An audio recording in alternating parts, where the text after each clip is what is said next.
कक्षा 10 के जीव विज्ञान का प्रथम अध्याय है जैव प्रक्रम।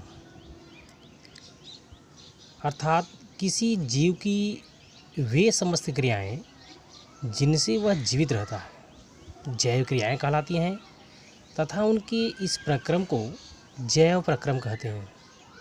दूसरे शब्दों में हम कह सकते हैं कि वे समस्त प्रक्रम जो सम्मिलित रूप से अनुरक्षण का कार्य करते हैं, अर्थात शरीर की सुरक्षा, शरीर में ऊर्जा देने का कार्य करते हैं, जैव प्रक्रम कहलाते हैं। जैसे पोषण, श्वसन, उत्सर्जन तथा जनन आदि। इसमें सबसे पहले पोषण है। पोषण वह प्रक्रम जिसके द्वारा समस्त शरीर में होने वाली उपापचयी क्रियाओं के लिए ऊर्जा की प्राप्ति होती है, पोषण कहलाता है। पोषण के चरण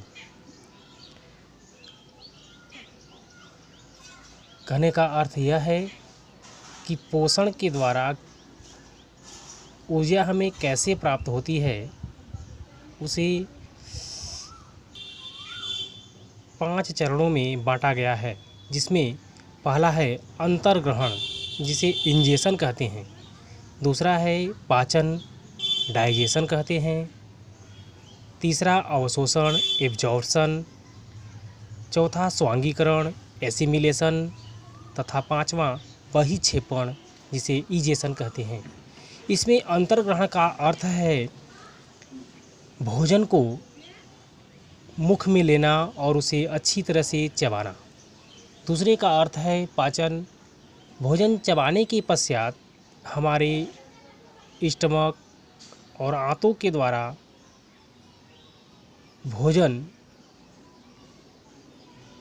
टूट करके छोटे छोटे खंडों में बिखर जाता है, जिससे आंतों के द्वारा अवशोषित किया जा सके। तीसरा है एब्जॉर्प्शन, पचा हुआ भोजन जब आंतों के द्वारा अवशोषित होता है तो उसे अवशोषण कहते हैं। चौथा है स्वांगीकरण, इस क्रिया में अवशोषित भोजन कोशिकाओं के जीवद्रव्य में जब विलीन हो जाता है तो उसे स्वांगीकरण कहते हैं। और पांचवा है बचा हुआ जो भोजन ठोस पदार्थ के रूप में बचा रहता है, जब उसे बाहर निकाल दिया जाता है तो उसे बहिक्षेपण कहते हैं।